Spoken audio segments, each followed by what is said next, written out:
सौंफ की उन्नत खेती करके कर सकते हैं आप अच्छी कमाई। नमस्कार, मैं हूं अभिषेक और आप देख रहे हैं अन्नदाता समाचार।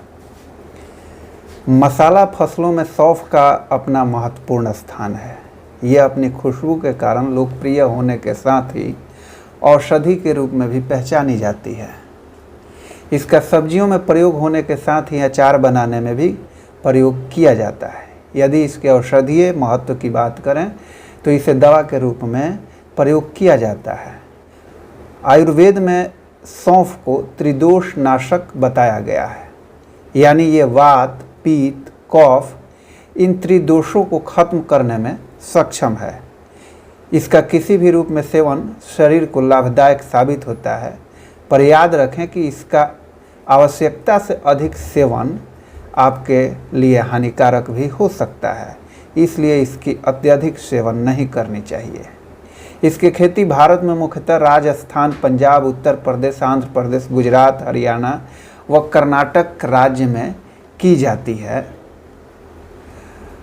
अब हम बात करें खेत की जुताई और मिट्टी की तैयारी के बारे में, तो सौंफ को विभिन्न प्रकार की मिट्टियों में उगाया जा सकता है, किंतु इसकी अच्छी खेती के लिए उचित जल निकासी वाली रेतीली दोमट मिट्टी उपयुक्त मानी जाती है।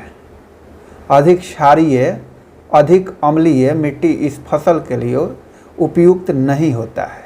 खेत की तैयारी से पहले 20 टन सड़ी गोबर की खाद डालकर जुताई करनी चाहिए। इसके बाद 2 से 3 बार कल्टीवेटर से जुताई कर खेत में पट्टा लगा देनी चाहिए, जिससे खेत की मिट्टी भुरभुरी हो जाए। अब हम बात करते हैं बोने की विधि के बारे में। तो किसान सौंफ की बुआई छिटकवा विधि से करते हैं। इस विधि में कहीं बीज अधिक पड़ जाता है और कहीं कम, इस कारण उपज में अधिक नुकसान होती है।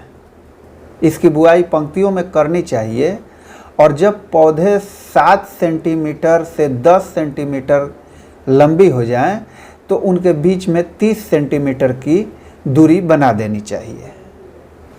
अब हम बात करते हैं सौंफ के उत्तम किस्म के बीज के बारे में।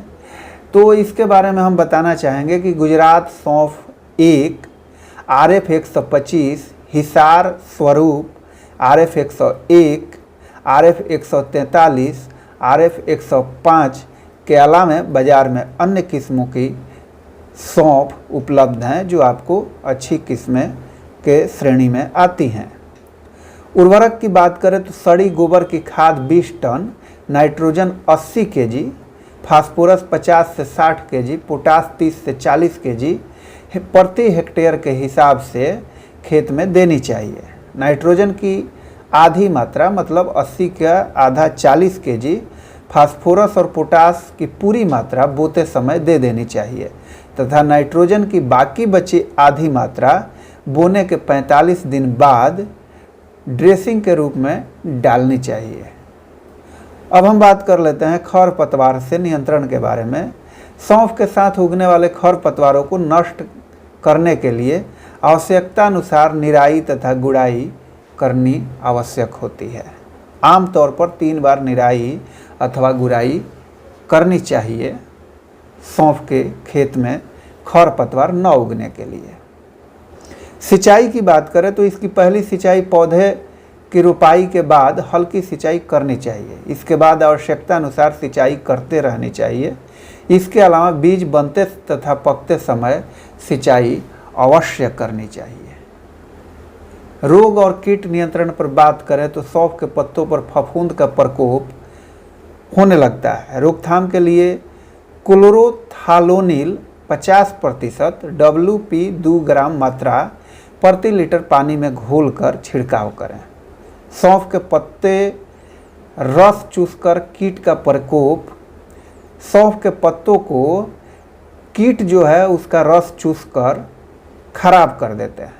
रोकथाम के लिए डाइमेथोएट 30% EC 2 ml प्रति लीटर पानी में घोलकर छिड़काव करें। अब फसल की कटाई की बात करें तो जब बीज पूरी तरह पक कर सूख जाए तभी गुच्छों की कटाई करनी चाहिए। कटाई के बाद 1 से 2 दिन धूप में सुखा देनी चाहिए तथा हरा रंग रखने के लिए 8 से 10 दिन छाया में सुखानी चाहिए, जिससे इसमें नमी न हो। हरी सौंफ प्राप्त करने हेतु फसल में जब अम्बेल के फूल आने के 30 से 40 दिन में गुच्छों की कटाई करनी चाहिए। कटाई के बाद गुच्छों को छाया में ही अच्छी तरह सुखा लेनी चाहिए। तो किसान भाइयों, यह थी सौंफ की खेती के बारे में जानकारी, जिससे आप अच्छी उत्तम किस्म के बीजों का उपयोग कर अच्छी कमाई कर सकते हैं। अगर आपने हमारे YouTube चैनल को सब्सक्राइब नहीं किया है तो सब्सक्राइब कर लें और साथ ही प्ले स्टोर से हमारे अन्नदाता समाचार का ऐप डाउनलोड कर लें, जिसका लिंक नीचे डिस्क्रिप्शन में दिया हुआ है, ताकि खेती बाड़ी से संबंधित आने वाले हर वीडियो का नोटिफिकेशन आप तक पहुंचता रहे। धन्यवाद।